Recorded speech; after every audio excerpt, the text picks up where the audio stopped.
Boa tarde. Olá, né? Porque a gente não sabe quem vai nos assistir hoje, ou na reprise amanhã, às 8h30, ou na sexta-feira, às 20 horas. Mas estamos muito felizes por estarmos em mais uma tarde aqui no Gente pelo Caminho. Mais uma vez falando sobre gente.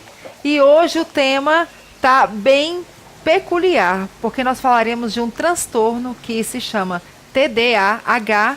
E quem vai falar melhor sobre isso é o Yuri Maia. Boa tarde, Yuri. Boa tarde, obrigado pelo convite. Tudo bem? Tudo bom, tudo ótimo. Então tá boa bom. Tarde. Laíma Maia, boa tarde. Boa tarde a todos. Assim, a Kalina, desde o programa anterior, levantou a expectativa, né? Então, muitas pessoas enviaram perguntas, né? Até o tema está mais próximo da gente do que o que a gente imagina. Né? Então eu fiquei com essa impressão, só de falar, várias pessoas já falaram, eu tenho, a minha filha tem, eu conheço alguém que tem, então muito curioso isso. Gente, quem quiser enviar perguntas, fazer algum comentário ou até sugestões, o chat já está aberto, vamos aproveitar aqui a presença do nosso especialista nessa tarde. É isso aí. E como a Laíma bem colocou, é um tema que gera muita curiosidade, Yuri. Ainda tem muita... acho que tem muita fantasia em torno disso, né? Muita dúvida. E eu acredito que hoje à tarde vai ser uma tarde bem produtiva para a gente poder conseguir, pelo menos, abrir uma discussão, abrir um debate sobre um tema tão rico e importante que tem tudo a ver com o nosso aprendizado também, né? Sim, com certeza.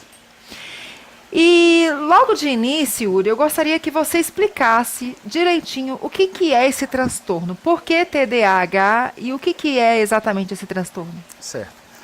O TDAH, transtorno de déficit de atenção e hiperatividade, ele é um transtorno neurobiológico de origem predominantemente genética, tá? Que ele atua na hipofunção dos neurotransmissores presentes no córtex pré-frontal, que é uma região do cérebro, tá? Que é responsável pelas nossas respostas, pela nossa cognição. E o que acontece? Quando esses neurotransmissores eles estão em quantidade insuficiente, apresentam essa hipofunção, gera uma série de características comuns, como, por exemplo, a impulsividade. A gente fala e faz sem pensar direito, sem calcular direito.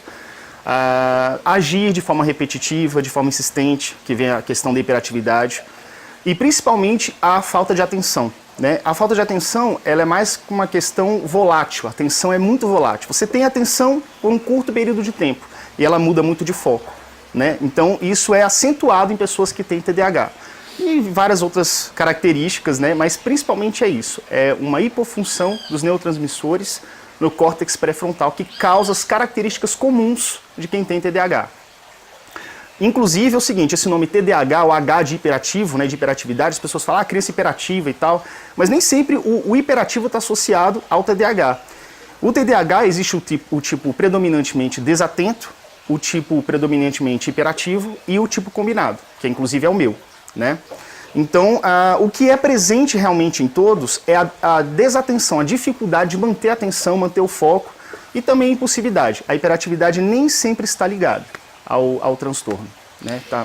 E esse quadro ele pode mudar? Uma criança pode ser hiperativa na infância e depois continuar com o transtorno, mas mudar essa hiperatividade? Sim, há uma evolução, né? Com a maturidade, a criança, quando a gente é pequeno, a gente age sem pensar, né? Então a gente age como a gente quer. Aí a gente é podado e moldado pela vida, né? E com o passar dos anos a gente começa a mudar a nossa maneira de agir. Né? Inclusive, a evolução natural em relação à hiperatividade. A tendência é que a hiperatividade, se ela estiver presente na infância, ela vai diminuindo ao longo da adolescência até a fase adulta, que é o meu caso também, né? Diminuiu bastante. Então, sim, há essa modificação, essa evolução no quadro ao longo dos anos. Qual que é a diferença para o Yuri na infância e o Yuri hoje na vida adulta? Nossa, o Yuri da infância é o Yuri que ele não cabia dentro de si. Realmente ele acabava no meio social, ele tinha dificuldades porque ele acabava incomodando as outras pessoas, ele contava piada em sala de aula, a professora já cansou de me dar bronca, de me tirar de sala várias vezes. A gente vai passar um vídeo seu sobre isso. Vai. Aquele seu primeiro vídeo. Isso. Então, realmente, assim, a minha história de vida foi isso. Uma criança que realmente tinha problemas de se conter, né? E acabava incomodando os outros, assim, se destacando, né, negativamente, vamos dizer assim. E aí vem uma série de problemas que geralmente são os problemas que as crianças com TDAH enfrentam, né? O Yuri de hoje é um Yuri mais tranquilo, um Yuri mais, vamos dizer assim, que consegue se moldar, se policiar mais nas situações e consegue ter uma vida muito mais tranquila, né? Com menos sinais. Essa hiperatividade da infância, ela pode se reverter na vida adulta em ansiedade? Geralmente sim, tá? Mas geralmente assim, se a pessoa não for tratada e diagnosticada, tem adulto que você envelhece ali e pode até ir até o final da vida sem saber que está o transtorno, e você sofre aquilo o tempo inteiro. Mas sim, inclusive, não apenas pelo transtorno, mas pela questão social, o que o transtorno causa para a pessoa. Então você passa por uma série de dificuldades ao longo da vida, você começa a se sentir inferior, você tem problemas de autoestima, geralmente, pessoas com TDAH tendem a ter problemas de autoestima, porque o mundo vê aquela pessoa como uma pessoa errada, e ela começa a absorver aquilo desde muito cedo. Então a pessoa fica ansiosa em meios sociais, você fica ansioso de conhecer uma pessoa, meu Deus, vão me julgar, vão me olhar, entendeu? Então é todo um cenário que pode sim desenvolver um quadro de ansiedade. Mas se você tem um acompanhamento médico, você tem um diagnóstico, procura especialista, isso é contornável como a maioria dos transtornos, né? Yuri, a gente vai tentar fazer aqui uma cronologia, tá, Lailma? Falando um pouquinho da infância, que é onde se manifesta, né? E é onde manifesta os principais sintomas e problemas, e fazendo uma evolução aí para uma vida adulta. Mas falando da vida escolar infantil, né? Na infância. Como é que nós falamos um pouquinho? Você falou um pouquinho sobre percepção, de que os pais precisam mudar a percepção deles, né? Sim. Com esse quadro, a respeito desse quadro, né? Sim. Porque essa percepção que eles têm não é a correta. Como é que é isso? Tá, primeiro vamos lá. Como eu expliquei, o TDAH é um transtorno de origem predominantemente genética, então tudo que ele causa, ele tem uma explicação, tá? Uma explicação química, vamos dizer assim. Então o que acontece? A criança ela tem um determinado comportamento porque o seu cérebro ele se comporta daquela forma, é a maneira que ele responde ao mundo. Então, para começar, não rotular a criança, né? Você bota um rótulo ali, a família, espoleta, não sei o que e tal. Parece engraçado, mas não é bem engraçado assim, porque aquilo entra na cabeça da criança e ela começa a crescer e evoluir com aquele rótulo na cabeça dela, na testa dela, né? Então, mudar a percepção é você entender que o seu filho, ele tem que ter a sua autoestima preservada, né? Você tem que entender que você precisa acolher, que você precisa... E, inclusive, é o seguinte, a percepção, ele vem dos dois lados. A criança ela tem que se perceber como alguém que é capaz também. Então, os pais eles têm que acreditar de verdade no seu filho. Tem que entender suas necessidades, né? Uma vez que você já tem um diagnóstico, você vai agir com as intervenções que os médicos vão introduzir, mas você tem que realmente confiar e acreditar de verdade no seu filho, porque o mundo já provavelmente não vai acreditar, já vai ficar com o pé atrás e a criança sente aquilo. Então, quando você tem um apoio ativo dos pais e você tem a intervenção correta, esse quadro de percepção dela mesma muda. Que ela tem que ser autoconfiante para conseguir vencer, porque você consegue vencer.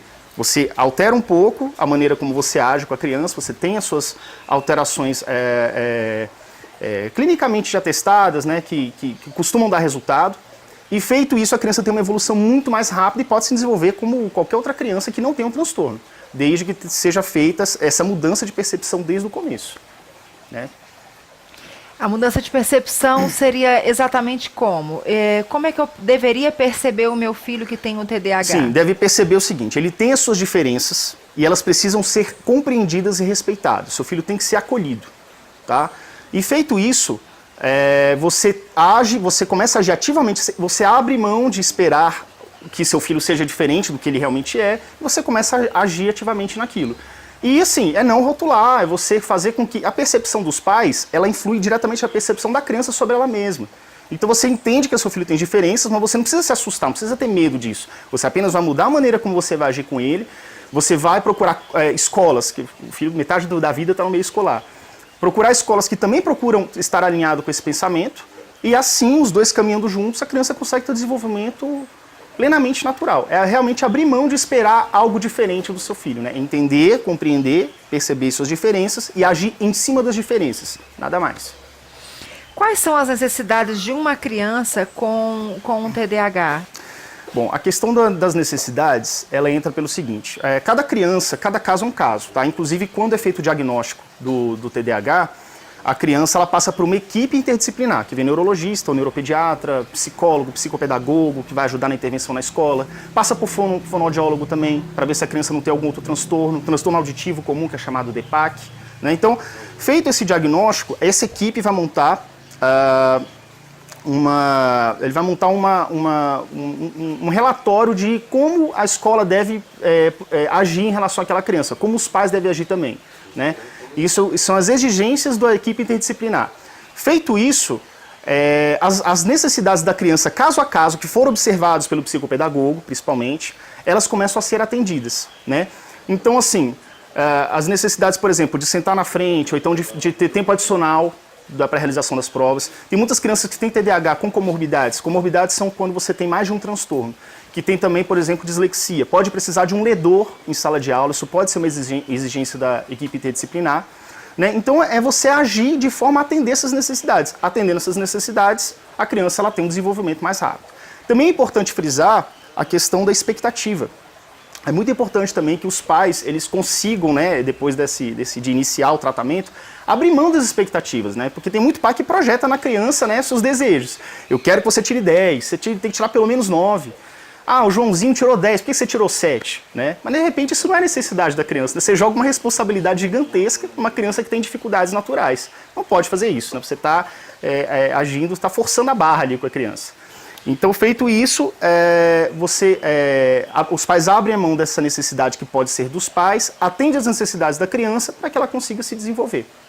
Isso que você está falando também tem a ver com a motivação que nós falamos, né? Que eles precisam da motivação correta para eles alcançarem os objetivos. Sim, por conta até da própria característica do cérebro da criança, a criança com TDAH ela trabalha melhor com estímulos de curto prazo. Né? Então você tem que trabalhar de uma forma diferente. Então você cria jogos dentro de casa. Falei, olha, se você conseguir atingir tal meta, você vai ganhando tantos pontos ao longo da semana. Depois de um mês, se você conseguir, sei lá, 30 pontos, a gente troca por um passeio legal ou por um joguinho que você está afim. É dessa forma. Metas de curto prazo. Né? Porque tem pai que fala assim, fala em janeiro pro filho, filho, se você tirar tal nota, em dezembro eu te dou alguma coisa. Não, o filho não vai, ele vai se desestimular, entendeu? A gente tem uma forte tendência a se desestimular, perder o interesse. Então, estímulos de curto prazo, agindo dessa forma para que o filho consiga se engajar. E claro, sempre demonstrar amor, carinho, que o pai está ali apoiando, né, independente de qualquer coisa. Se o filho, poxa, a gente tentou tirar um 7, 8, mas não deu, tirou 6. Pô, mas quanto é que foi semestre passado? Tirou 5? Então já foi uma vitória, já foi uma coisa melhor. Então você continua assim, ó, a linha é essa. Vamos continuar com a intervenção correta para que haja sempre uma evolução no quadro da criança. Entendi. Você tem um programa, não é isso, específico para os pais ou para quem tem um TDAH? Sim, eu tenho um canal no YouTube e um canal no Facebook também que se chama TDAH Descomplicado, que ele visa justamente realmente descomplicar o TDAH na cabeça das pessoas. Mudar a questão de perspectiva, de expectativa, de necessidades, de estratégias. Então eu dou vários vídeos com dicas que foram utilizadas comigo na minha infância, dicas para adolescentes, para adultos também, para saber lidar com a maioria dos seus problemas, os principais problemas do seu dia a dia, né? E feito isso também tem um programa que foi lançado agora, que é o programa Meu TDAH, que ele é voltado para crianças, para os pais de crianças de 6 a 12 anos saberem atuar passo a passo da melhor maneira com o seu filho. Então você tem uma criança ali entre 6 e 12 anos, você vai saber... Primeiro você vai mudar a maneira de pensar a respeito do TDAH, tem todo um processo que você vai reaprender a respeito do TDAH, vai reconhecer as necessidades da sua criança, e feito isso vai começar a adotar estratégias corretas que dão certo, tá? Inclusive eu já conversei com milhares de mães, foram mais de 1000 mães, mais de 1000 casos que já foram analisados, que já foram conversados, e realmente dá para saber aquilo que costuma dar certo com essas crianças. Então tá tudo nesse programa, e os pais vão saber atuar da melhor maneira possível com seus filhos. Legal. Agora esse programa ele tem uma idade específica, não é isso? Sim, nesse primeiro programa sim, de 6 a 12 anos. Mas você tem intenção de dar continuidade? Ah, sim, claro.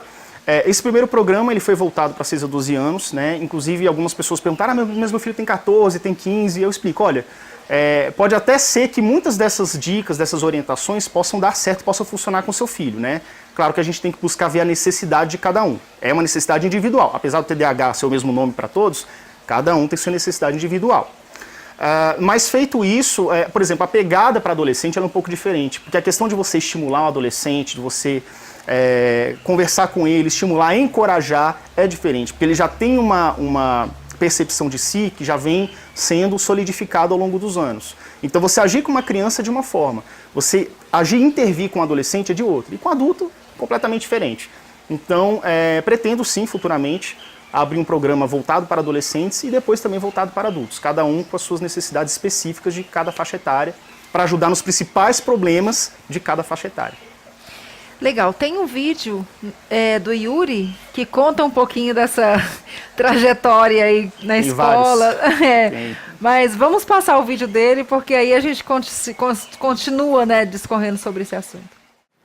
Olá, sou Yuri Maia, do canal TDAH Descomplicado, e vou falar de um assunto que é muito, muito importante. Se você tem um filho que tem um diagnóstico, ou pelo menos uma suspeita de diagnóstico que ainda não foi comprovada ainda, é importante prestar muita atenção nesse vídeo, porque ele fala sobre reforço negativo. Ele não vai ser o primeiro vídeo sobre isso, não vai ser o único, então eu vou chamar de reforço negativo 1, que vai tratar o que eu chamo de primeira infância, que é desde quando eu me entendo por gente até os 6, 7 anos de idade, até a alfabetização. As coisas que aconteceram nessa primeira infância, para mim, foram muito marcantes e tiveram um grande peso durante muitos e muitos anos. Então, é muito importante que os pais fiquem atentos ao que acontece nesse período, e eu vou contar esse exemplo para você. Então, entre 3 e 4 anos eu já tenho ótimas lembranças, e nessa época eu estudava numa creche chamada Parque Encantado, e eu dei muito carinho por aquilo ali, e foi uma fase muito feliz na minha vida, porque eu não tinha podas, eu não tinha amarras. Naquela época a gente só brincava, fazia um trabalhinho ou outro, mas não tinha nenhuma obrigação, como as obrigações que começaram a surgir na alfabetização em diante. Mas eu tenho algumas lembranças, sim, de coisas que não eram muito legais. Mas eu vou contar uma, que foi o seguinte: uma vez eu estava brincando num espaço que tinha na frente dessa creche, e tinha outras crianças e tudo, e eu sempre era muito animado, muito agitado, corria, pulava, falava. Pelo que eu percebo hoje, eu acho que eu não dava muito sossego, tanto para as outras crianças quanto para os adultos que estavam presentes, né? E eu lembro com muito carinho da diretora da escola, chamada Sarita, que teve um dia que ela estava lá nesse pátio, nessa área fechada, é uma garagem, é uma casa adaptada,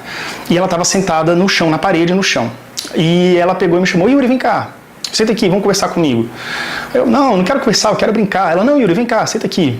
Ela pegou, eu sentei do lado dela, e eu fiquei lá acho que uns 10, 15 minutos, até eu encher o saco e ela deixar eu sair, né, e voltar a brincar. Mas eu entendi que eu não tinha por que estar lá. O intuito de eu estar lá era porque eu estava incomodando as outras crianças, talvez. Mas eu percebi. Ok, tirando isso, gostei muito de lá, tem algumas coisas que eu lembro bastante também, que eu fiz alguns papéis importantes lá nas pecinhas que tinha no final do ano, que uma vez eu fui Menino Jesus, numa peça de dezembro. A história era o seguinte: a Sarita, dona da escola, ela leu um livro, narrava a história do Menino Jesus, que era o Menino Jesus, que ele era pobre, e eu acabei fazendo esse papel de Menino Jesus. Por quê? Porque ela falava na caixa de som, era uma gravação, uma fita, cassete, e eu conseguia falar simultaneamente a voz dela. Eu ouvia ela falando e falava com a boca, sem sair voz. Eu fiquei lá em cima, plantado, fazendo os movimentos, os gestos e tal, e narrando toda a história. Então assim, eu lembro de muitas coisas, e essa foi uma fase muito importante na minha vida. Aí a coisa começa a complicar. Eu fui pro Jardim 2, eu fui pro Colégio Marista, lá era um colégio grande, um colégio católico, e começava a impor muitas regras, o que é natural quando você começa a ganhar a vida, né? Então, eu lembro que tinha hora para ir no banheiro, tinha hora para lanchar, tinha hora para rezar, tinha hora para colégio católico, né? E, ok, até aí tudo bem. O problema começou na alfabetização. Por quê? Na alfabetização eu tive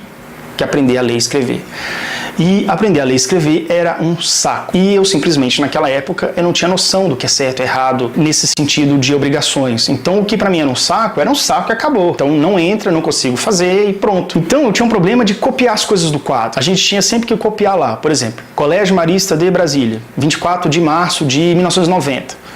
Matemática, e tinha que copiar os textinhos lá, copiar e fazer. E acontece que eu não dava conta de fazer isso, eu sempre parava no cabeçalho, sempre mesmo, porque era um saco, era chato, eu era penoso e eu não conseguia fazer, eu parava ali e ficava viajando, ficava olhando para outras coisas, ficava conversando, ficava tumultuando. Eu tinha uma mania também de soltar piadas assim, eu acho que eram piadas muito boas, porque a turma inteira gargalhava com as coisas que eu falava. Enfim, então acabava que eu não copiava, eu tumultuava a aula da professora, E isso começou a me gerar problemas. Quanto a esse negócio de copiar, eu lembro uma vez que minha mãe trabalhava o dia inteiro, chegava à noite, né? Então à tarde eu ficava em casa, fazia meu dever de casa, deveria fazer, né? E à noite minha mãe chegava. Teve um dia que ela foi verificar minhas coisas, né? E aí, copiou, fez, como é que tá? Ela olhou meu caderninho e viu lá, primeira disciplina, né? Português, Colégio Marista de Brasília, o cabeçalho lá, a data de hoje. Ela olhou pra mim e virou pra assim, por que você não copiou? Brigando. Aí eu... Porque... não sabia o que dizer. Eu não tinha o que dizer. Eu não copiei porque não. Aí tá. Aí ela ficou com sangue quente. Aí ela virou matemática. Colégio Marista de Brasília. Eu não tinha mais nada. Virou pra mim. Por que você não copiou de novo? Aquela altura eu já estava suando frio, porque eu sabia que ela ia passar as próximas 2 disciplinas do dia e não tinha copiado nada. Então eu já estava lascado. E foi dito e feito. Ela virou, olhou as outras 2 lá disciplinas e não tinha nada copiado no seu cabeçalho. E ela pegou e me bateu e eu fiquei muito chateado com aquilo, lógico. E não era isso que ia fazer eu copiar. Eu não consegui copiar porque era realmente uma coisa muito, muito maçante, era uma coisa que não despertava nenhum interesse e exigia um esforço absurdo. Bom, esse não foi o principal problema. Tinha uma professora, isso na alfabetização, como eu estava dizendo. O nome dessa professora era a professora Gisele. Dou nome aos bois aqui. A professora Gisele, eu gostava muito dela, porque ela era carinhosa com os alunos e tudo, mas assim, ela reclamava de mim, porque eu era um menino muito danado, que tumultuava a aula, que soltava piada. Mas nesse sentido, eu nunca fui agressivo, de forma alguma, nunca mesmo. E nunca com os professores, de responder, nada.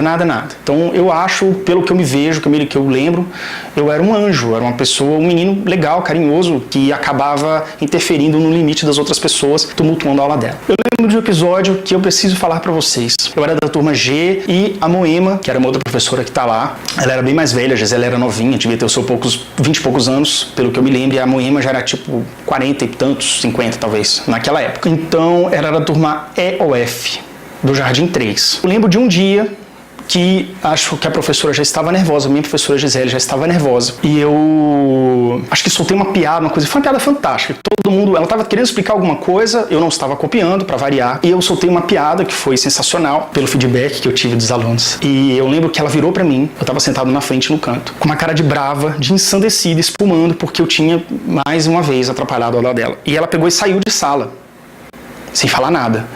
E eu falei, bom, o que foi que eu fiz? Né? Alguma besteira eu fiz. Aí a sala de aula eram 35 alunos e numa porta era a saída e a entrada da sala e na outra porta, na outra extremidade, era o banheiro. E eu lembro que eu saí correndo e me escondi no banheiro. E eu lembro que essa professora Gisele, a minha professora, chamou essa professora Moema e ela entrou na sala e foi em direção ao banheiro. E eu tava com o banheiro com a porta entreaberta e eu tava olhando pela fresta que junta da junção da porta. E eu vi ela se aproximando. E eu falei, bom, né, beleza, espero que ela não me veja, né, a minha cabeça inocente. Então ela entrou no banheiro e eu estava de costas para ela, virado para a porta. Ela entrou no banheiro, pegou e me virou 180 graus de forma abrupta e me sacudiu. Ela me sacudiu, ela não me machucou, eu lembro que não me machucou, mas ela me sacudiu e dizia coisas assim como quem está brigando com um cachorro, gritando sem gritar. Por que você faz isso? Por que você não fica direito? Por que você... alguma coisa assim, palavras pesadas, palavras de forma grosseira. E eu lembro que eu fiquei em pânico. Eu comecei a gritar e chorar desesperadamente, porque foi uma violência absurda aquilo ali. Essa história até pouco tempo me deixava abalado até hoje, não mais hoje. E assim, eu comecei a chorar e tal, e ela pegou e me pegou pela mão e me puxou. Na hora que eu saí do banheiro, nós dois, eu chorando, com muito susto, com muito medo daquela situação, e a turma inteira parada olhando pra mim, todos olhando pra mim. E fui andando de volta. A professora Gisele estava lá na frente, onde ela estava dando a sua matéria, ela estava olhando para mim, ela estava também atônita, como todos, olhando para aquilo parado, sem dizer nada, todos parados.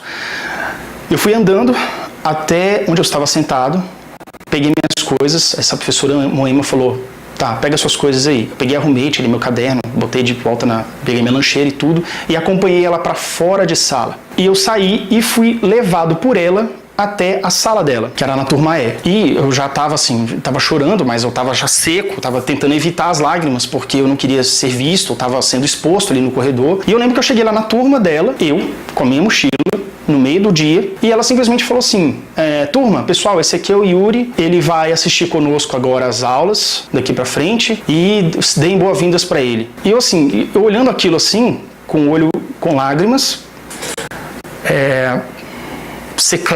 sequei, né? Tentei secar e fiz um sorriso amarelo de, sou um novo aluno. Gente, eu juro, isso foi em 10, 15 minutos, em 10 minutos, tudo isso aconteceu. E eu olhando aquilo ali, eu falei, beleza, senta ali no meio. Aí eu sentei ali no meio. E fiquei até o final da aula ali, refletindo sobre aquilo, naquela turma estranha, naquela situação estranha, me sentindo mal, me sentindo uma pessoa, né? Porque eu fui capaz de criar a ira na professora, nas duas. Bom, fui pra casa, não contei nada pra minha mãe, óbvio, porque se eu contasse pra minha mãe eu ia apanhar mais, porque afinal eu sou um criminoso mirim, que faz tudo errado, então eu fiz tão errado daquele dia que eu acabei sendo expulso de sala aos 6 anos de idade. No dia seguinte, todos os alunos chegavam cedo, né, e tinha um determinado horário que tocava o sinal. Então a professora de cada turma ficava na frente e os alunos eles iam sentando em fileira na frente da professora. Né? Quem fosse chegando vai sentando em fileira, perninha de índio, tal, cruzada, até quando eu tivesse todos os alunos eu tocasse sinal, a professora pegava pela mãozinha do primeiro, ia fazendo, tipo, cada um dava a mão pro outro e eles iam de mão dada pra subir pra sala, né? E eu lembro que eu cheguei no dia seguinte, tentando absorver tudo aquilo, não contei nada pra ninguém, e eu cheguei quase atrasado, então eu fui o último a chegar. E eu cheguei e sentei no final da minha fileira, a fileira da turma G. Sentei lá e eu avistei lá na frente. A professora Gisela me olhou, sentando, e falou assim, não, Yuri aqui não. Yuri aqui não quero na minha turma. Aí eu fiquei parado, né, esperando, e eu lembro que alguém falou pra mim, eu não sei se foi a Gisele ou foi a Moema. Aí eu acabei mudando de fileira e tive que sentar na fileira da outra turma. E simplesmente foi isso que aconteceu. A partir daquele momento eu comecei a frequentar a outra turma, sem mais nem menos. Bom, eu vou terminar de contar essa história mais pra frente, na segunda etapa. Então assim, o que eu quero deixar como mensagem desse primeiro vídeo, tá, dessa série, é o seguinte, a questão do reforço negativo. Começou mais ou menos nessa época. Eu me via como uma pessoa errada porque eu não estava adaptado aos padrões da maioria dos alunos. Todos são assim? Não, nem todos são assim, eu entendo isso. Só que conseguir copiar as coisas era uma coisa muito difícil para mim. E fazer as coisas como tem que ser feitas, ter um comportamento adequado, que não a ponto da professora surtar e sair da sala, etc. Então tudo aquilo começou a criar um reforço negativo que começou a me colocar como uma pessoa incapaz. Não tanto incapaz de realizar as coisas que os outros faziam, mas incapaz de merecer uma consideração, talvez merecer amor, uma coisa assim nesse sentido.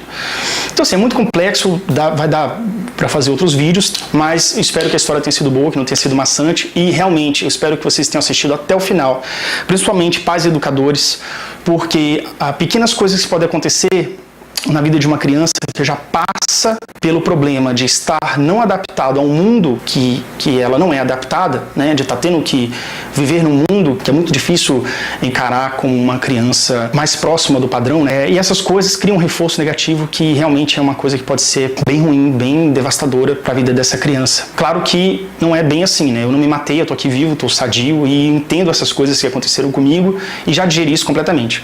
Mas é isso, a mensagem que prestem muita atenção no que está acontecendo, pais, prestem atenção, conversem com seus filhos, olhem todo dia o dever de casa e cobrem esforço, não cobrem boas notas. Existem, por exemplo, o TDAH é difícil ele conseguir as boas notas, só tirar 10, 10, 10, a não ser uma disciplina que seja prazerosa para ele. Isso vai ser assim a vida inteira, não adianta forçar ao contrário, é da característica de cada um.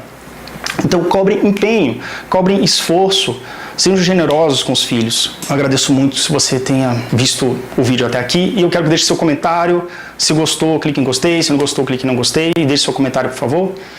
Muito legal, Yuri. Você tinha quantos anos quando aconteceu esse episódio? Eu tinha entre 6 e 7 anos de idade, na época da alfabetização no Jardim 3, né? Você tem lembrança de quando você foi diagnosticado ou de quando você começou a perceber diferença do seu rendimento ou do seu comportamento das outras crianças? A diferença é assim, eu fui diagnosticado no ano seguinte, né? Então eu passei o Jardim 3 todo, né, a alfabetização inteira, sofrendo as consequências de ser a pessoa que eu era. Porque um ano antes, quando a gente não tinha tarefinha para fazer, não tinha que copiar do quadro, fazer coisas chatas, né, coisas maçantes, Eu tinha meu comportamento, era um pouco mais agitado, talvez, mas eu nem percebia isso. Eu gostava de brincar e tudo corria bem. De repente, quando começou as primeiras responsabilidades, e eu comecei a perceber que aquilo não dava certo comigo, eu comecei a procrastinar, comecei a não fazer o que tinha que fazer, né, pelas minhas próprias características, né, de quem tem TDAH. Aí a vida começou a dar a paulada. Não, faz direito, faz isso, aí punição, etc. Então, assim, eu comecei a entender que alguma coisa tinha errado. Porque eu já percebia naquela época que eu era o único que era tratado daquela forma pela professora, que eu era o único que era chamado a atenção daquela forma. E também que era o único que às vezes soltava aquelas piadas assim no silêncio que desestabilizava, né? Pelo menos na minha turma. Então, assim, eu percebia sim que de algum modo eu me via diferente à maioria das pessoas que estavam ali. Pra gente compreender melhor esse quadro, porque eu não sei a Lailma, mas eu ainda tenho muita dificuldade de entender. Uhum. Eu tenho um filho com TDAH e nós passamos por situações muito parecidas a vida inteira, com o agravante de que eu sempre trabalhei fora, sempre fui muito exigida no meu trabalho, então eu não tinha essa condição de dar todo esse acompanhamento, né, que eu deveria ter dado, né? Então isso tudo complicou mais ainda o quadro. Mas quando você fala de que você é diferente ou que você não consegue acompanhar o que está no quadro, escrever o que está no quadro, você não consegue porque não consegue ou porque você acha aquilo entediante e você não quer fazer? E a outra pergunta é: por que as piadas? Assim, você não percebia? É como se você não... As pessoas têm padrões de comportamento. É como se você não conseguisse seguir aquele padrão, é isso? Não, padrões sociais, né? Isso. O que acontece? O que eu creio que estava acontecendo ali, e hoje isso já é explicado pela medicina, etc. Cada um tem os seus limites, né? Por exemplo, eu tenho o meu limite de tédio, eu tenho o meu limite de até onde eu posso chegar, onde eu posso me engajar. E com pessoas que têm TDAH, esse limite é um pouco fora da curva, vamos dizer assim. Então, as crianças, elas falam, elas brincam e tudo, mas chega um momento que a professora consegue colocar um limite, um controle naqueles alunos, e eles falam, beleza, agora eu vou parar de fazer piadinha e tudo e vou copiar o que está no quadro. Eu até então, no primeiro dia de aula, eu comecei a fazer isso. Só que eu não conseguia passar do cabeçalho, eu começava a anotar aquilo ali, aí de repente, quando eu percebi, eu já estava desenhando no caderno. Ou então eu estava olhando para o lado, ou então eu estava brincando com lápis. Começava assim. Aí, quando eu vi, a professora já estava apagando, já estava indo para outro quadro, né? Que ela vai escrevendo, vai apagando, vai escrevendo, apagando. Mesmo para as crianças pequenas, eu tinha um rendimento menor, porque eu não conseguia copiar, eu começava e não terminava. Então, como aquilo já era entediante, eu já não estava acompanhando mais nada mesmo, e tá só eu aqui divagando com as minhas ideias e todo mundo concentrado, eu tentava, puxava assunto, falava alguma coisa ou outra. Há um consenso, inclusive, que crianças com TDAH elas costumam ser criativas, têm a sua criatividade aflorada, né? Sim. Você já deve ter ouvido isso do especialista. E assim, então juntou tudo, juntou o ingrediente de eu estar entediado, não dar conta de acompanhar o ritmo, e feito isso, eu começava a conversar, começava a querer de alguma forma chamar a atenção. E até naquela altura era meio inconsciente isso, e isso desestabilizava, porque o controle que a professora tinha conseguido finalmente colocar nos alunos, eu tirava aquele controle em seguida. Então era mais ou menos isso que começava a acontecer. Você acha que o TDAH, ele manipula as situações, assim, ele feito o diagnóstico, eu tenho isso, e daqui pra frente, o que fazer com isso? Você falou que a nossa percepção tem que ser mudada, ok. Sim. Que a criança tem necessidades diferentes. Mas você não acha que em algum momento ela começa a manipular e brincar com isso, assim, e se aproveitar da situação? Sim, algumas pessoas sim. E isso depende também, assim, vamos dizer caráter, mas vamos dizer assim, da forma como cada indivíduo lida com a sua situação. E isso vem de berço, vem da forma como a pessoa é, se é uma pessoa que tende a ser manipuladora ou não, tá? O TDAH, ele não restringe isso, tá? E por outro lado também, como é que está sendo feita essa intervenção? Tem muitos pais que jogam a responsabilidade para os outros. Então fala assim, o filho ele tá se comportando de maneira inadequada, não, mas ele tem TDAH. Aí bota uma redoma em cima do filho, e o filho ele cresce com aquilo, ele vai absorver aquilo. Ele falou, beleza, então eu devo ter alguma coisa que me permite fazer tudo o que eu quero. Não é bem assim. Então tem que haver uma conscientização, tem que haver conversa, bastante conversa, desde pequenininho mesmo. As conversas que minha mãe tinha, eu com 7, 8, um pouquinho mais velho, Eram conversas assim que me faziam compreender. Quando ela parava de brigar, porque ela batia uma vez por semana, 2 vezes por semana, quando ela via que aumentar a frequência da surra não adiantava, ela começou a mudar a estratégia.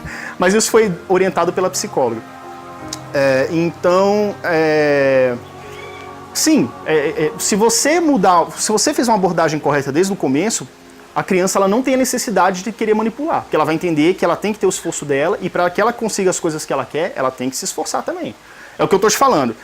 Os pais às vezes querem que a criança tire 10. Para a criança TDAH tirar 10 é muito difícil, né? Pode ser que sim, como eu falei, se você gostar da disciplina, vai fácil. Agora sim, não exija que ela tire 10, exija que ela se esforce pro 10, mas se ela tirar 7, tá ali na média, ela conseguiu uma nota boa. Então vamos comemorar o seu esforço, vamos manter o ritmo, eu não quero menos que 7, beleza? Mas se tirar um 6 também, não preciso brigar. Eu vou incentivar, vou mudar, o que está acontecendo, qual a sua dificuldade? Entender, conversar. E aí porque a criança, ela quer fazer, eu queria copiar. Você acha que eu queria chegar em casa e sofrer aquele terror psicológico? De minha mãe olhar minhas coisas, ver que eu não fiz nada e apanhar? Isso era todo dia, né? E agora imagina, aí a escola começa a ser uma coisa ruim para mim, eu não quero nem mais para a escola, né? Então assim, sabendo intervir da maneira correta... É um ciclo negativo, né? Isso. Eu quero até fazer um adendo, porque esse foi meu primeiro ou segundo vídeo, eu falei reforço negativo, mas não é bem esse o conceito, tá? Na verdade eu estava sendo punido pelas coisas que eu estava fazendo, tá? Mas enfim, é esse ciclo de situações ruins, situações negativas que vai minando a autoestima, que vai moldando uma maneira diferente, uma maneira ruim da criança agir e perceber, e se perceber perante o mundo. Nas nossas conversas, você me disse que a sua mãe teve muita dificuldade de lidar com esse quadro, né? Sim. E que você meio que foi se descobrindo também. E como é que foi isso, assim? Como é que você conseguiu essa retroalimentação, né? Sim, de conseguir me levar comigo mesmo, né? Bom, o que acontece? Isso são fases da vida. Inclusive, assim, essa fase que eu consegui realmente, plenamente me entender e começar a adotar estratégias corretas para que eu pudesse realmente superar dia a dia o TDAH foi na fase adulta. Mas o que acontece? Eu passei por uma série de problemas na infância, adolescência, por conta do TDAH que foi mal direcionado pelos pais. Então tive problemas de autoestima. E aí o que acontece? Você já não se sente bem quisto pelas pessoas onde você chega e você já fica um pouco mais recuado. Então aí você fica... Aí que acontece? Isso piora a situação, que a pessoa, nossa, aquele cara, ele se acha, ele não fala com ninguém. Mas não é, que ele tem medo de falar. Que ele tem medo da reação das pessoas pelo seu próprio jeito de agir, às vezes impulsivo. Você fala uma coisa, você faz um comentário que é inapropriado e a pessoa fica chateada com você, mas você não teve intenção, você não parou para pensar. A sua regulação, ela não é muito boa, com as características do TDAH, ela não é muito precisa em relação a devo ou não devo falar, devo ou não devo reagir dessa forma, né? Então você acaba tendo esses tropeços naturais. Você falou no início dessa entrevista que existe 3 tipos de TDAH, é isso? Sim, basicamente sim. Pelo DSM-5 existem 3 tipos predominantes, vamos dizer assim. O predominantemente hiperativo, predominantemente desatento e o tipo combinado, né? Hiperativo, desatento e os dois. E o combinado. O predominantemente desatento, ele tem hiperatividade quase que não é percebida. Então você é só aquela criança desatenta. Não é uma criança travessa, não é uma criança que tumultua a aula, por exemplo, mas tem dificuldade, as mesmas dificuldades que eu tive de copiar, de se centrar em tarefas que exigem esforço mental prolongado, né? E uma série de situações que eu passei que eu tive essas dificuldades também, de manter o foco naquilo que não lhe é interessante naturalmente. Eu queria te perguntar sobre essa questão da motivação, que você me falou que as pessoas com esse transtorno, elas têm mais facilidade e elas se jogam e se envolvem com atividades que elas se identificam. Aí a pessoa consegue deslanchar bem. Sim.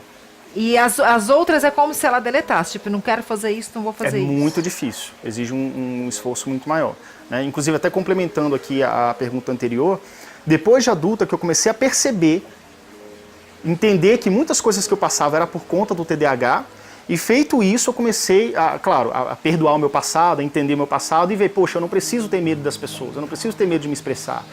Eu posso adotar estratégias para melhorar o meu dia a dia. Inclusive, uma delas é isso, né? Muitas pessoas elas ficam remando contra a maré. Então, por exemplo, meu pai quer que eu faça direito. Mas você não tem a menor pegada para direito. Tem pessoas que conseguem, vão e conseguem ter uma boa vida profissional. Mas para quem tem TDAH, é muito importante você seguir aquilo que move o seu coração, a sua paixão. Isso parece ser meio clichê, né? E de fato é uma coisa um tanto batida, faça o que você ama. Mas assim, para quem tem TDAH, isso é especialmente poderoso, tá? E eu inclusive passei por isso, tá? Diversas situações. Então assim, busque sempre uma coisa que seja prazerosa para você. Procure encontrar a sua área, aquilo que realmente te motiva, área profissional, esporte, hobby também, né? Para quem está assistindo aí e que tenha TDAH, pode ver assim, poxa, mas eu começo a fazer uma luta marcial, por exemplo. Aí depois de 3 meses eu desinteresso. Beleza, não se culpe por isso. Você vai buscar outra coisa para fazer. Você não tem que buscar 3 vezes. Ah, não, eu busquei 3 vezes, eu não tenho hobby nenhum, vou ficar sentado aqui em casa. Não, você tem que buscar 10.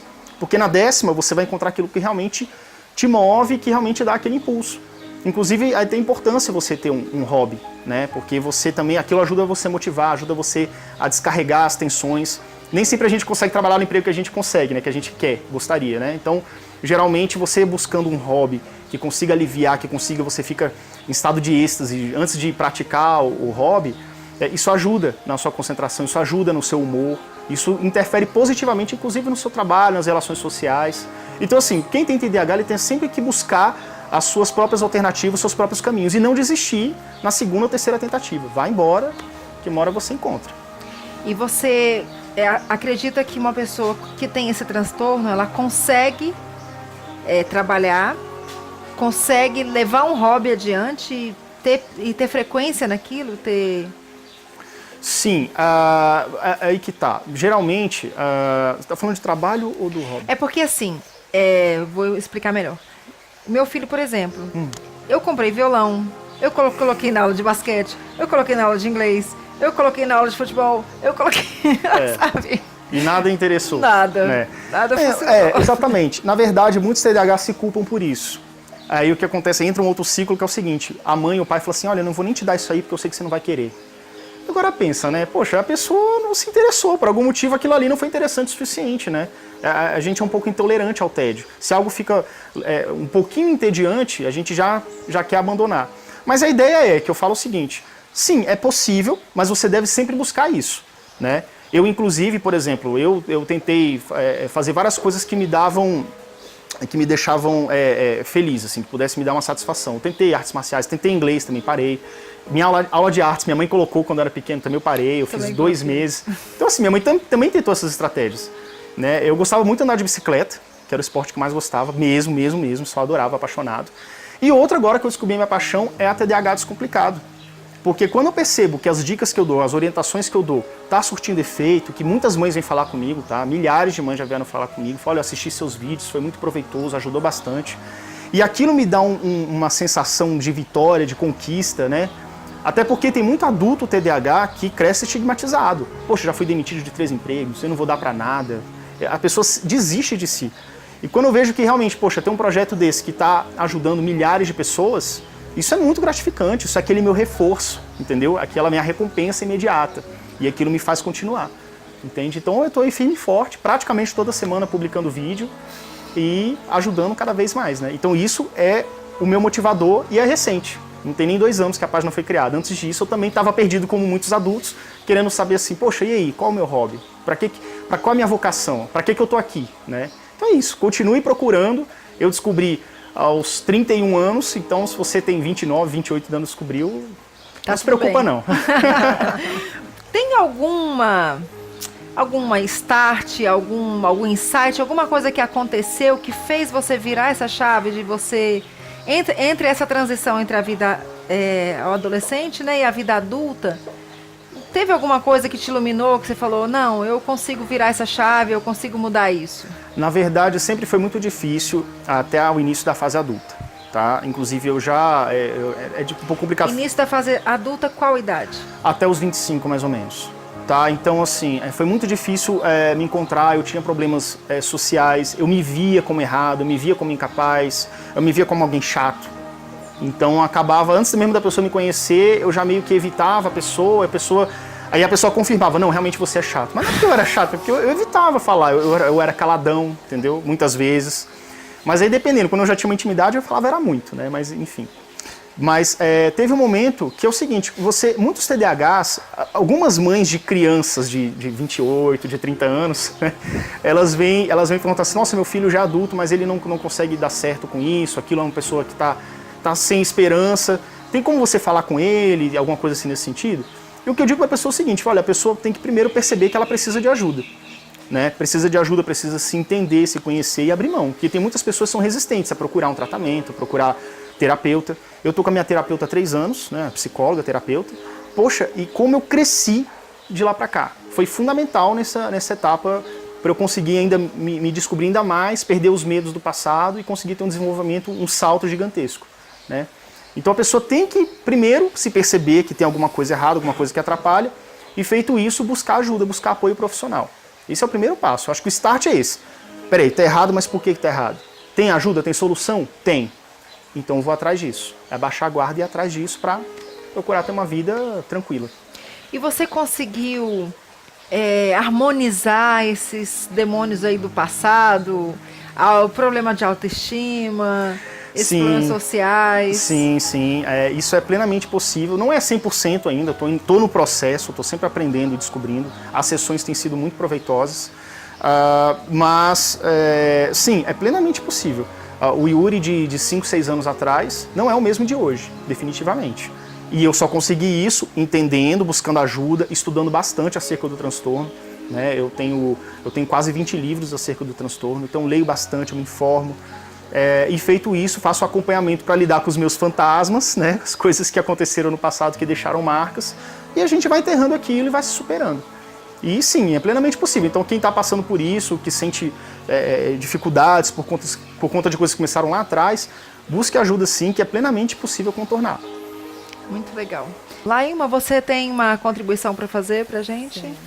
Eu estou aqui pensando, Yuri, a fala do Yuri, ela me faz lembrar de várias fases da minha vida e de várias pessoas que eu conheci ao longo da minha vida.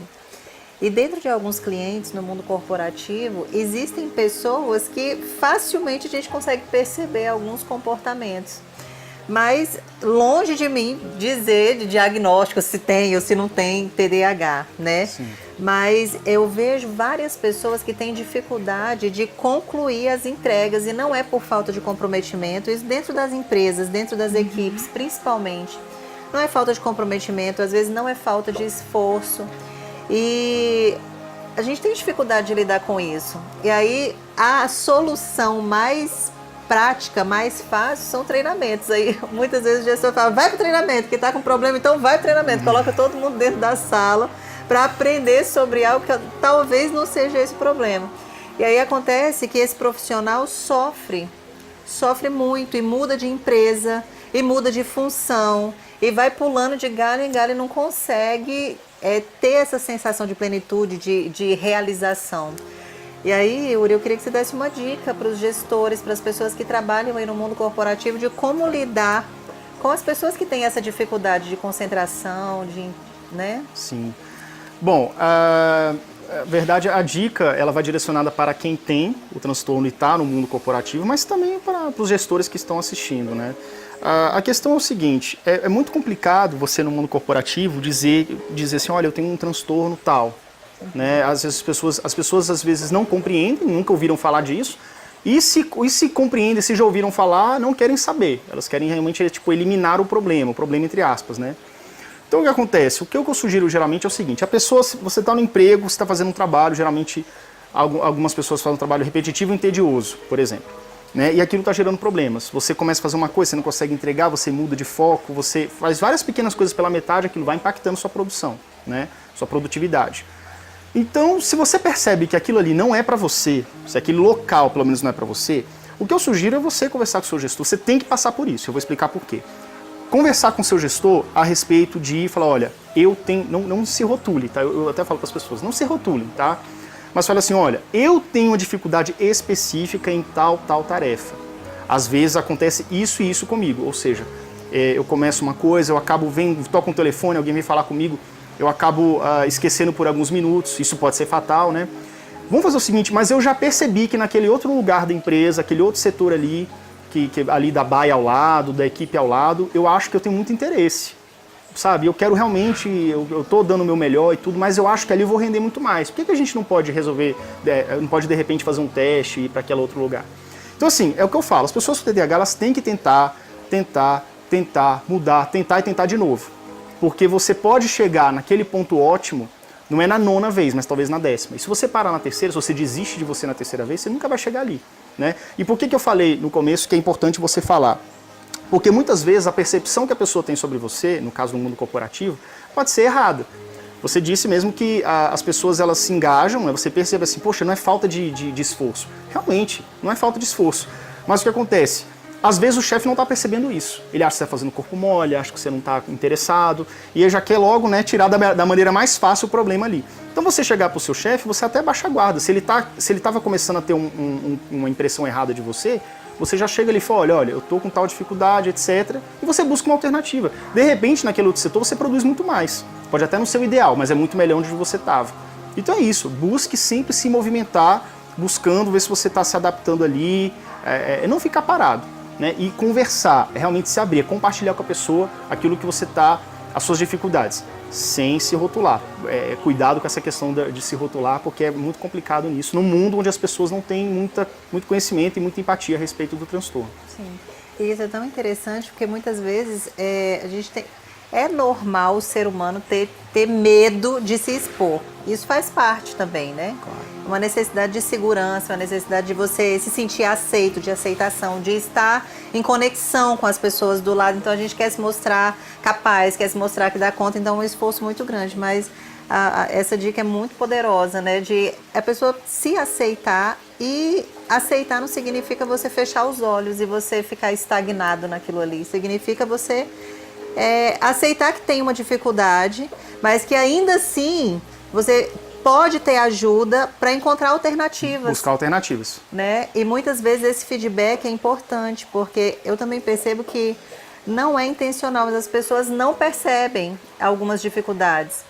Então, um feedback honesto, né? Ou nem sempre necessariamente do gestor, mas de um colega de trabalho, de uma pessoa da família, de dar um feedback honesto para a pessoa, e a pessoa olhar e falar, nossa, realmente eu preciso de ajuda, eu tenho que buscar alternativas. E você, o gestor que está assistindo aí, se você tem um funcionário que está se identificando com o que eu estou falando, chega para ele, chama na sala, em separado, e fala assim, olha, numa boa, tenho certeza que a pessoa vai entender, olha, eu estou percebendo que você está com dificuldade nisso, em entregar isso. Eu vejo que às vezes você dispersa, você deixa pela metade, deixa o papel em cima da mesa, que deveria ter guardado e tal. O que está acontecendo? Tem alguma coisa acontecendo? Poxa, a pessoa se sente, né, ela vai se abrir, vai falar, poxa, realmente você tem razão e tal. E aí a coisa vai caminhando, porque são funcionários, assim como qualquer outra empresa, que estão buscando o seu esforço, mas tem sua dificuldade. Agora, é injusto, né? Você busca esforço, você não consegue chegar lá, então vamos buscar alternativa, né? O chefe, ele dá essa abertura também, oferecer, fala assim, olha... se ele vê que o funcionário é interessado e tudo, fala, olha, tem aquele outro setor ali, o que você acha de tentar ali uma semana? Vamos ver o que você acha. Entendeu? De repente, a pessoa se adapta muito melhor. E a gente precisa entender também que, independente dessa dificuldade, que é uma opinião que eu tenho, Yuri, e eu não sei se a Karina também concorda, mas independente das dificuldades, existem coisas que a gente precisa fazer e que não tem como fugir. Sim.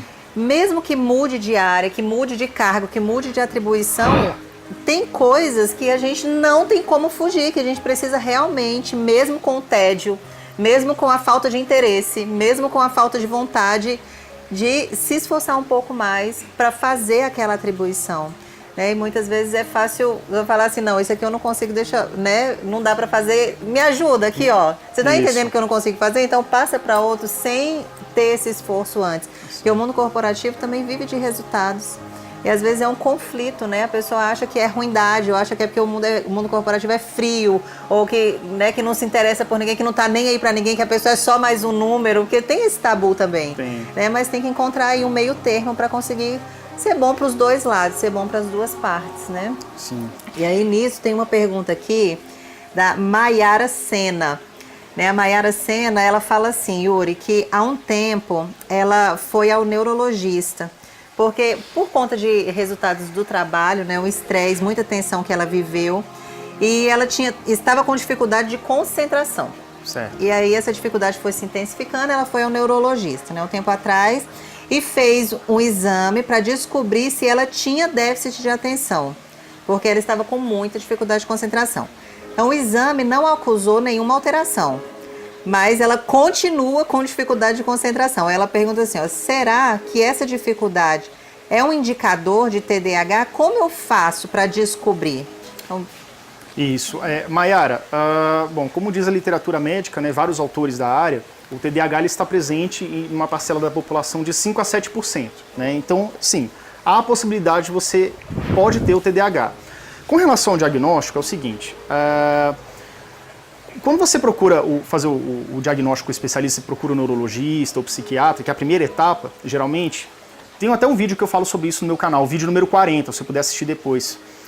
Existe uma série de etapas que você deve cumprir para que você possa ter um diagnóstico mais preciso possível. Então você passa por alguns outros profissionais, você passa por uma anamnese, que é uma análise da sua vida da infância, né? Então assim, o TDAH, ele ainda é um exame que você tem o seu diagnóstico predominantemente clínico, vamos dizer assim. Você realiza exames complementares, mas ainda assim é clínico, tá? Então o médico ele vai te fazer uma série de perguntas e você vai responder aquelas perguntas. Pode chamar os seus pais também, que lembram mais da sua infância, né? Talvez se você não lembrar tanto assim. E feito isso, há sim também o exame neurológico, né? Eu acredito com eletrodos que ela possa ter feito. E feito isso, chega-se ao diagnóstico, né? O que eu digo para você é o seguinte, se mesmo assim, ó, eu já ouvi o caso de uma pessoa que foi diagnosticada um adulto, diagnosticado durante 4 anos com depressão, fez tratamento para depressão e nada resolvia. E de repente ela foi num outro especialista, foi mais 2 especialistas e os dois deram diagnóstico de TDAH. Então, se você não está seguro a respeito do seu diagnóstico, não desista. Se você realmente crê que as suas características estão muito voltadas para isso, para o que descreve o TDAH, procure outro profissional.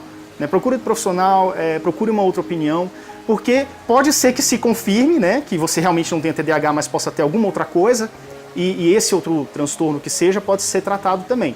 Mas vamos dizer que o primeiro diagnóstico não esteja equivocado, tá? Vamos supor, e você pode, com uma outra opinião, uma segunda ou terceira opinião, você pode, assim como esse exemplo que eu falei, fechar um diagnóstico de TDAH e iniciar um tratamento correto para o transtorno. Né? Então, não desistir mesmo, é ir atrás e entender o que está acontecendo, não fique parado. Sim, enquanto isso, Mayara, procurar alternativas para você conseguir ter os resultados que você precisa ter, né? Porque Sim. muitas vezes esse acompanhamento, se conhecer, porque, Yuri, você falou muito de autoconhecimento, né? Fundamental. Da pessoa ter realmente essa percepção de si mesmo, né? E das coisas que pode intensificar e que pode ajudar essa pessoa a conseguir ter mais resultado. Tenho certeza que você vai conseguir, Mayara, né? Sim, isso aí. Yuri, tem a participação aqui de uma outra pessoa, Ana Gomes. Né? A Ana, ela é adulta e ela tem TDAH já diagnosticado, né? E ela fala assim, eu tenho dificuldades em avaliar o meu próprio comportamento e quanto isso afeta os demais à minha volta. Frequentemente sou considerada egoísta. E isso não é verdade. Qual é a sua dica para melhorar esse lado? É Ana o nome dela, Ana. né? Tá, Ana, a dica é seja autêntica sempre, tá? Muitas vezes você pode estar com esse... A gente tende, desde pequenininho, a gente é moldado a se policiar e se moldar. Então a gente tem, tipo um leão numa gaiolinha de passarinho, muitas vezes, né? Isso que eu costumo colocar como uma comparação. Mas assim, muitas vezes você pode estar tendo um comportamento porque um comportamento de defesa, você tem medo de falar, você tem medo de se expor, você tem medo de chegar e agir como você quer. Poxa, se eu for autêntico e se eu for, se eu for falar tudo que eu penso, de repente eu posso magoar alguém, falar alguma besteira, por exemplo, né? Vamos dizer assim, uma besteira no seu ponto de vista.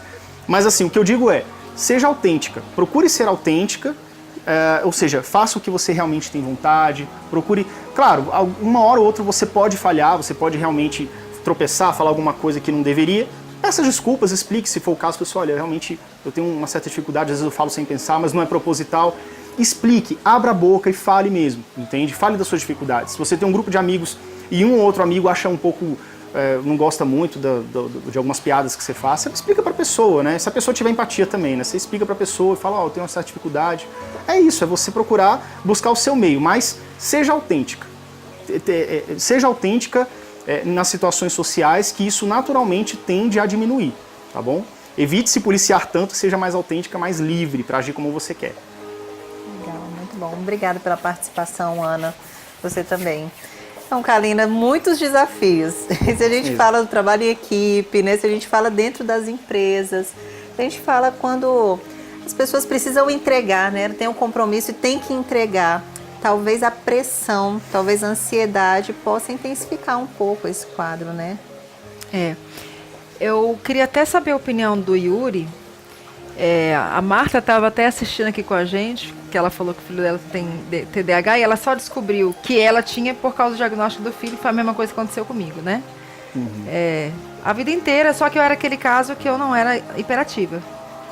Eu era muito quieta em sala de aula, mas era quieta em excesso. Eu não estava ali simplesmente. Estava só o corpo ali. Só o corpo, a mente estava... Minha mãe foi chamada várias vezes na escola e até hoje minha família brinca muito comigo porque eu dou umas viajadas assim. De repente eu volto. Eu entendo isso. E eu fico pensando assim que, de certa maneira, o TDAH ele só intensifica alguns comportamentos do ser humano. Muitos comportamentos são peculiares, né, ao ser humano e o TDAH ele intensifica isso. E a gente, quando a gente tem que encarar uma coisa que a gente não gosta, que a gente não tem facilidade, que a gente não tem afinidade, não interessa o porquê que a gente não gosta. Às vezes é porque a gente tem dificuldade mesmo, não tem afinidade com aquilo. E a gente tem uma tendência à fuga. É do ser humano a fuga, né? Sim. Até lidar com situações difíceis, no campo emocional mesmo. Parece que a gente tem que estar se policiando o tempo inteiro para a gente estar fazendo esse resgate, né? Volta, porque... Então, acho que você deve ter vivido muito isso, mas acredito que isso é um comportamento do ser humano. Não é só o TDAH que faz isso. Sim. Eu acho que... Deixa eu dar uma contribuição. Porque, assim, eu não tenho TDAH. E eu também tenho essa dificuldade. Tem coisas até que eu tenho muita facilidade para fazer, mas eu não gosto, eu não queria fazer, faço porque tem que fazer. E essa decisão é como se fosse o tempo inteiro uma balança aqui dentro da cabeça, né? Que você tem, que pesa para um lado e pesa para o outro, e você o tempo inteiro dentro da cabeça. Agora, eu estou entendendo assim, que quem tem o transtorno tem isso um pouco mais intensificado do que normalmente deveria ser. Eu entendi isso. Sim, é exatamente isso mesmo, por conta, né, da hipofunção dos neurotransmissores no córtex pré-frontal, que gera toda esse rol de características, de comportamentos semelhantes, né? Então é isso. Então o que acontece? Você realmente você começa a ter comportamentos que todo ser humano tem, né? Ninguém aqui é um ET nem nada, mas assim, você começa a ter aquilo numa intensidade que começa a ser socialmente pouco aceitável. Sim. Aí você está saindo da curva. Você tem aquela média, né? Uns são mais tolerantes, outros são menos tolerantes, mas tem uma média, um volume grande ali. E quando você sai daquilo, quando você sai da curva, aí você começa a se destacar negativamente. Aí que o TDAH começa a estar os seus problemas sociais, você é mais impulsivo que a média, você atrapalha os outros, dificuldade de entregar as coisas, dificuldade com prazos, com atrasos também. A maneira como o TDAH calcula o tempo, ela é um pouco difícil, né? Então, sim, realmente, muitas pessoas com TDAH, adultos inclusive, têm um sério problema de atraso. E é um atraso assim, por exemplo, chega talvez 5, 10 minutos atrasado, mas é todo dia, entende? Por mais que consiga se policiar vez ou outra, sempre há essa tendência ao atraso. Então, são características que, para quem não tem um transtorno, começa a pegar mal, começa a ser ruim de entender e de aceitar. Mas, como eu falei, se você adotar estratégias corretas, buscar tratamento, se for o caso, tá? Se o seu neurologista achar por bem, buscar um tratamento medicamentoso, existem vários medicamentos que ajudam, tá?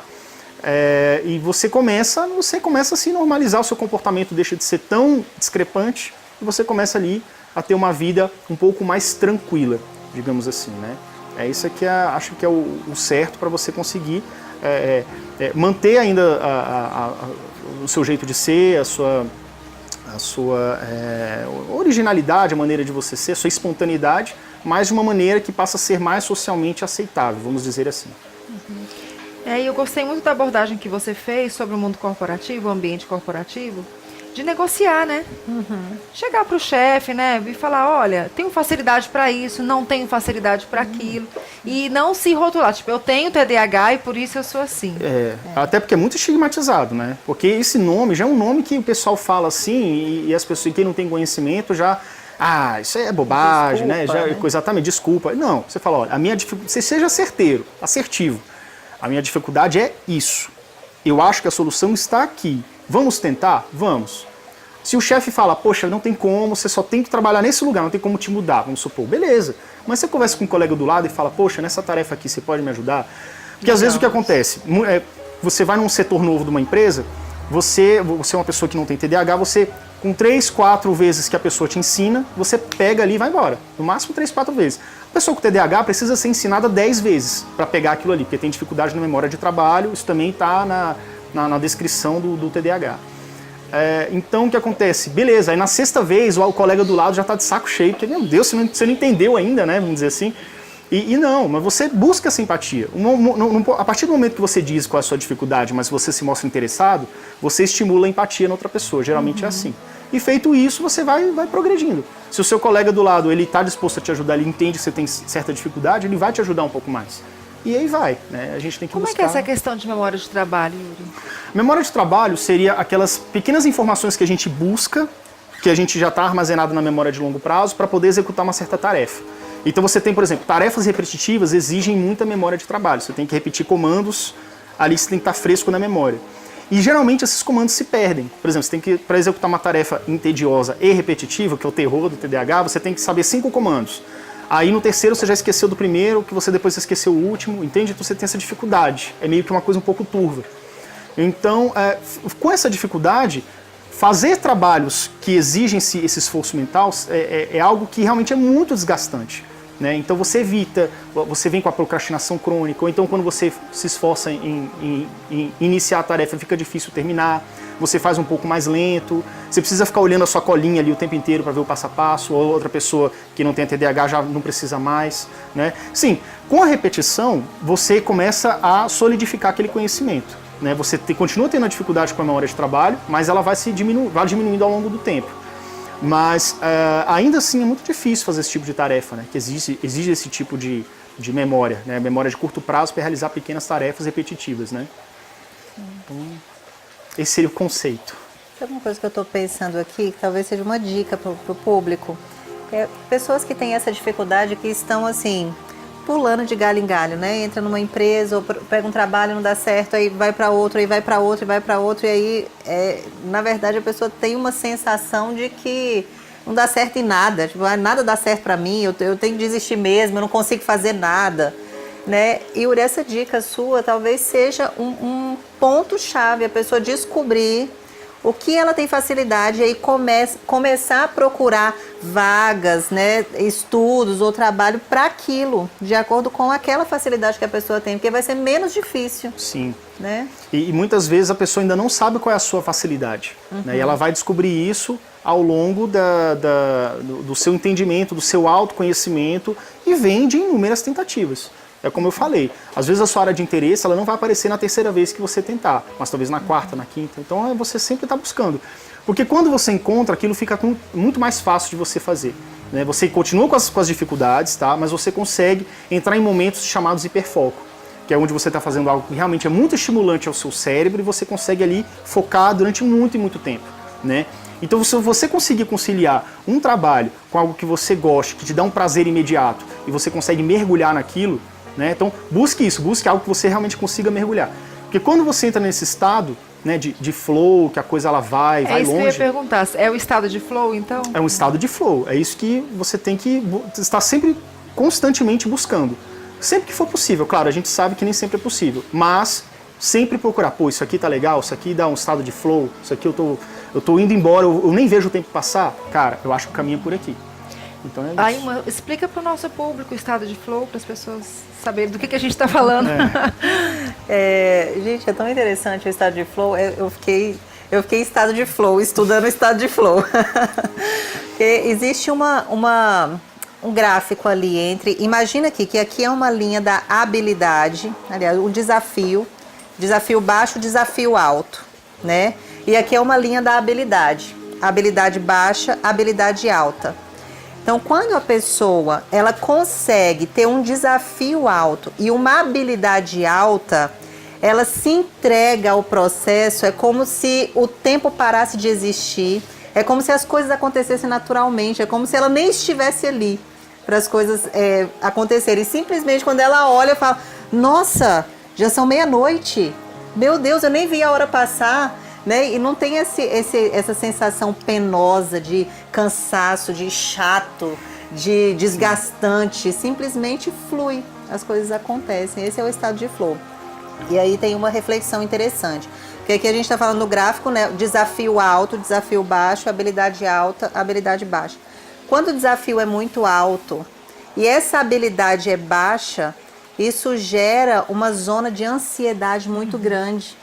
Então, às vezes, a gente acaba se perdendo. E todo mundo todo mundo passa por isso. Eu passo por isso, todo mundo passa por isso.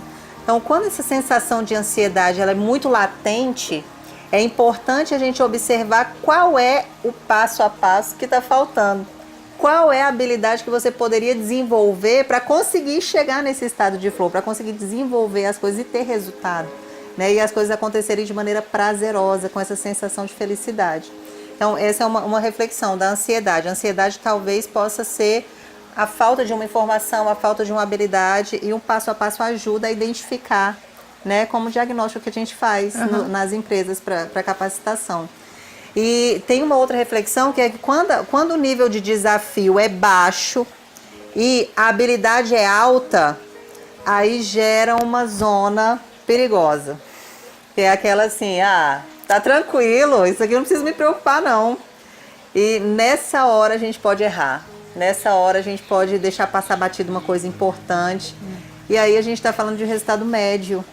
Então, por isso que é importante, mesmo que a gente saiba que vai chegar naquele desafio, a gente tem certeza que vai chegar naquele desafio, a gente se propõe um algo a mais, se propõe um pouquinho a mais, para você ter essa sensação de fluidez e essa sensação de evolução, de que você está conseguindo fazer mais do que o que você deveria fazer. E aí gera um sentimento ou um estado de satisfação, um estado de caramba, eu consigo mesmo, olha só. Vitória, né? Vitória. Vitória, evolução e vitória, né? Principalmente. Agora, quanto a isso que vocês estão colocando, a Laima falou de pessoas que pulam de galho em galho, ou às vezes não é procurar o emprego dos sonhos, ou o emprego que eu possa aplicar as minhas maiores habilidades, mas às vezes se encontrar dentro da onde você está. Sim. Né? Assim, buscando os recursos que eu tenho, né? Yuri já confidenciou pra gente que ele já negociou com o chefe dele. Olha, isso eu tenho muita facilidade para fazer, isso eu não tenho facilidade para fazer. Como é que a gente consegue negociar isso? E eu já passei situações no trabalho que eu tinha muita dificuldade de fazer uma tarefa, mas aí eu busquei as minhas alternativas, as minhas estratégias. Tipo, mas eu sou fera em outra coisa. Então vou me destacar nessa outra coisa aqui, porque vão querer me demandar muito para isso aqui, porque eu sou muito boa nisso, e isso aqui vai ficar meio que de lado.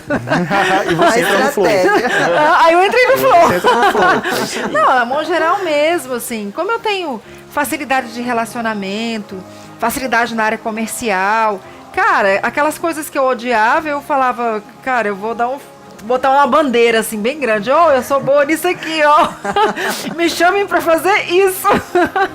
Né? E assim, é uma estratégia também da gente, e isso, eu esqueci o nome do novo livro que estão circulando entre os executivos, que até o João Francisco comentou no canal dele, que fala disso, de você trabalhar os seus pontos fortes a seu favor. Isso, busque os pontos fortes. Exatamente. Isso, porque a gente conversou com a psicopedagoga quarta-feira passada, Yuri, por isso que eu quis tanto que você viesse hoje, para dar continuidade no assunto. E ela falando assim, que desde criança a gente é apontado pelas coisas que a gente não dá conta. Verdade. Exatamente. E vem de expectativas de outras pessoas, né? Sendo que você é fera em outras coisas.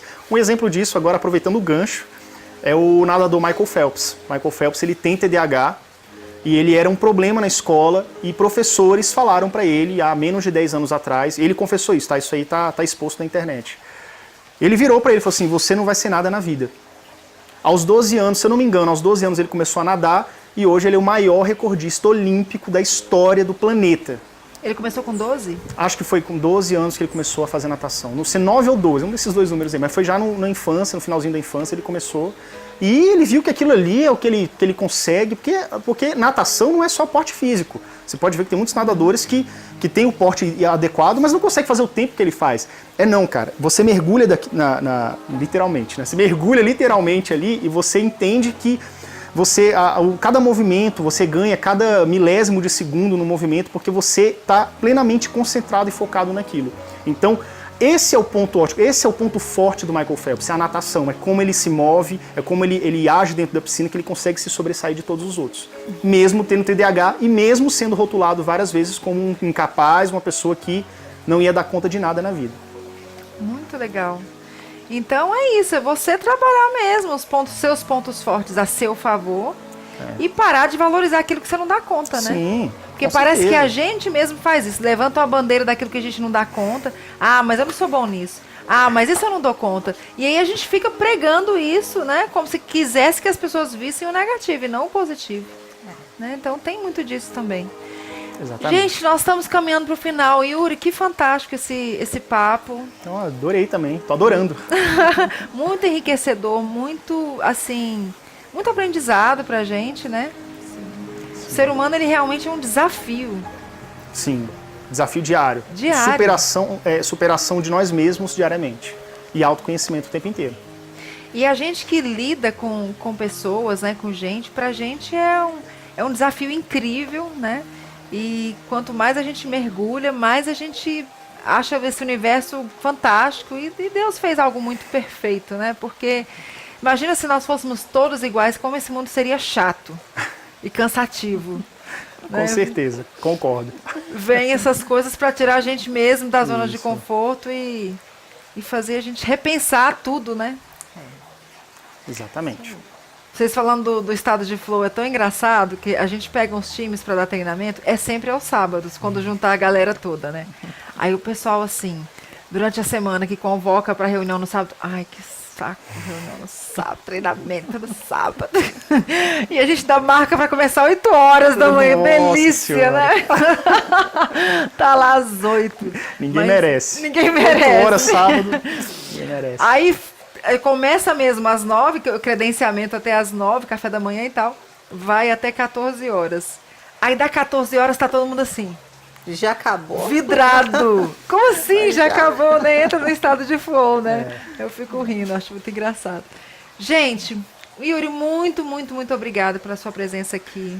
Eu que agradeço, adorei esse papo com vocês aqui, muito bom mesmo. Se precisar, me chamem de novo. Eu adorei me sentir em casa aqui. Legal, muito legal. Coisa boa. Ótimo. Laíma, deixa um recadinho aí pro nosso público. Acho que cabe muito, ainda mais, nós já falamos disso em um outro programa, mas a gente não precisa se comparar com ninguém, porque a gente só precisa evoluir um pouquinho todo dia, independente se existe alguma dificuldade, se existe algo diferente, né, que você precisa dar uma atenção especial ou não. Todo mundo tem seus desafios. O importante é a gente evoluir todo dia, então eu tenho que ser amanhã melhor do que hoje. Isso já basta, porque se eu seguir isso passo a passo, ao longo do tempo, gente, o céu é o limite. E aí eu não preciso me comparar com ninguém. Eu posso usar algumas pessoas, referências, como modelo, para me inspirar a melhorar algumas coisas que eu gostaria de melhorar. Sim. Né? Mas não significa que eu tenho que me comparar com essa pessoa, né? Eu tenho que me comparar comigo mesmo. Então isso ficou muito forte hoje. E é porque cada um também tem suas qualidades, né? E os seus pontos fortes, como nós bem colocamos aqui. E, enfim, ser felizes no caminho, no caminho do aprendizado, né? Ser feliz enquanto aprende. E autoconhecimento e olhar um pouquinho para o lado também, e aprender um pouquinho. E ser feliz em se superar também, que é fundamental também nessa etapa. E quem não precisa, né? Com certeza, todos nós. Gente, quarta-feira que vem nós estaremos com uma fera aqui falando sobre liderança. Uma pessoa que tem um conhecimento legal da neurociência, que trabalha também com jogos empresariais, trabalha a capacitação de equipes. E acredito que ela vai ter muita coisa legal, muito insight legal para trazer para a gente sobre liderança. Até quarta-feira que vem. Agradeço demais aí quem esteve nos acompanhando. Quem não pôde, a gente sobe pro nosso canal depois da Sinergia Treinamentos. E aí fica tudo certo. Gente, boa tarde então. Boa tarde. Boa tarde.